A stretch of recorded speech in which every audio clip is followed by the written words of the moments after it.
Pourquoi vous devriez tous acheter des objectifs argentiques pour votre appareil numérique? C'est simple, le prix. Premier truc, on va pas se mentir, des objectifs argentiques, on la trouve pour des très bons prix. Un objectif comme ça, c'est un 50 mm f.8 de chez Canon, c'est un objectif FD. Ça se trouve dans les alentours de 50 € grand max, mais on peut le trouver bien moins cher. Il y a de très bonnes affaires. Moi le mien je l'ai pas acheté parce que j'ai directement le Canon 1 qui va avec, c'est celui de mon papa. Donc regardez chez vous, si vos parents, vos grands-parents ou de la famille, des amis n'ont pas de vieux argentiques qui traînent, ça peut être toujours très utile. Puis on dirait pas comme ça, mais ces objectifs, qui sont plus vieux que moi, ont une très bonne qualité. Certes, c'est un petit peu au petit bonheur la chance, parce que certaines personnes ne prennent pas soin de leurs affaires et on les retrouve en mauvais état, mais dans la plupart des cas, on se retrouve avec des appareils qui sont quand même assez entretenus pour être utilisés dans la vie de tous les jours. Moi je commence à avoir une sacrée collection, vraiment j'en ai beaucoup. J'ai plus d'objectifs argentiques que numériques. Après vous pouvez me dire, pourquoi je fais pas plutôt de la photo argentique plutôt que d'utiliser ça sur mon appareil? C'est simple, la photo argentique, c'est cool d'en faire de temps en temps, mais ça coûte super cher. Parce que oui, les pellicules, ça a un coût qui n'est pas souvent très donné, mais derrière il faut aussi faire développer la photo, ce qui prend du temps et de l'argent.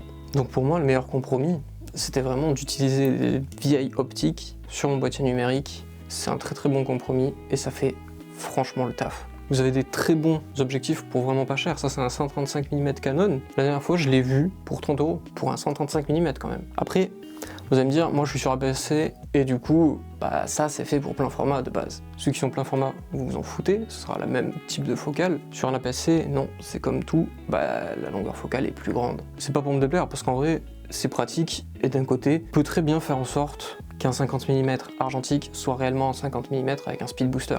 Je vous en parlerai un peu plus tard, mais c'est possible. Après, il faut savoir comment monter un objectif argentique sur votre appareil. Pour ça, c'est vraiment très simple et vraiment pas si cher. Il vous suffit d'avoir une bague d'adaptation, donc de l'optique que vous choisissez. Moi, par exemple, celle-là, c'est du FD vers Fujifilm, qui est mon appareil qui me filme. J'ai aussi du Minolta, j'ai aussi du M42 qui est là où j'ai le plus d'objectifs, et ça, vous le mettez sur votre appareil photo. Ça se peut que votre appareil photo ne veuille pas prendre de photos. Pour ça, il faut que vous allez dans vos paramètres et vous cochez ou décochez la prise de vue sans objectif, parce qu'il ne reconnaîtra pas que c'est un objectif. Ces petits trucs, ça coûte pas très cher.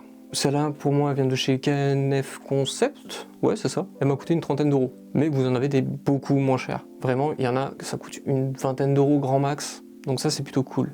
Et après, au-delà que vous avez des optiques, du coup des 50 mm, des 80 mm, qui ont vraiment un piqué de ouf, qui sont franchement pas en défaut par rapport à nos optiques de maintenant, sachant que souvent vous avez des ouvertures bien plus petites à des prix bien inférieurs. Un 50 mm f1.8 c'est commun, mais des fois vous avez les 35 mm f1.8, ça coûte un peu plus cher normalement. Là, on s'en sort pour le même gamme de prix à peu près. Au-delà du fait que vous pouvez utiliser des bons objectifs pour pas très cher, il y a aussi une autre qualité à utiliser des argentiques. Les objectifs avec des défauts. Ça c'est un Helios 40, un 85 mm f1.5. Il pèse super lourd, par contre il est incroyable. Il est pas très net par rapport à mon 50 mm f1.8 de chez Canon. Il est pas net, mais il est pas fait pour. Il a une particularité, comme le Helios 44-2, c'est de faire un bokeh tournant. Ça rend un esthétique assez bizarre, mais ça a son charme, que ce soit en vidéo ou en photo. Pour l'adapter, moi j'utilise pas un adaptateur comme je vous ai montré tout à l'heure, mais j'utilise ce qu'on appelle un speed booster.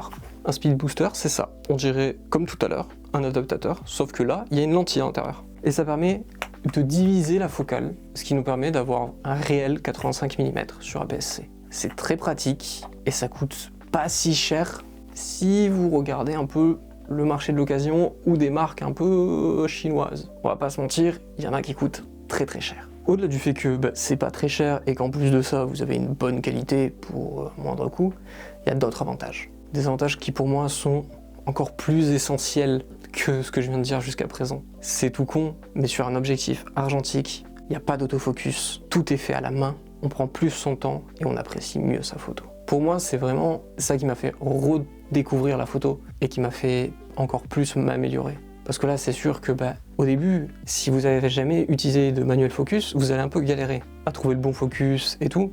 Mais en fait, au fil du temps, vous allez comprendre que c'est extrêmement utile. Vous allez progresser de ouf en photo. Que ce soit pour votre cadrage, que ce soit pour le temps que vous allez passer à prendre une photo, vous allez être un peu plus lent, c'est sûr, vous n'allez pas prendre de rafale, mais derrière, vous apprécierez plus le moment, d'après moi, selon mes expériences personnelles. Et en plus de ça, derrière, si vous êtes photographe mais que vous aimez la vidéo, si vous êtes vidéaste, la plupart des optiques cinéma sont en manuel. Il y en a que ça en fait. Donc ça vous aide aussi pour apprendre ce genre de trucs. Et franchement, pour progresser en photo, je vois pas mieux qu'utiliser des vieux trucs comme ça. Parce que c'est un faible coût, donc on perd pas trop d'argent à acheter très gros objectifs à 1000 €. Là, on achète vraiment des trucs bas de gamme en termes de prix. On peut s'en sortir des fois sur des marchés, il y a des mecs qui les vendent en lot.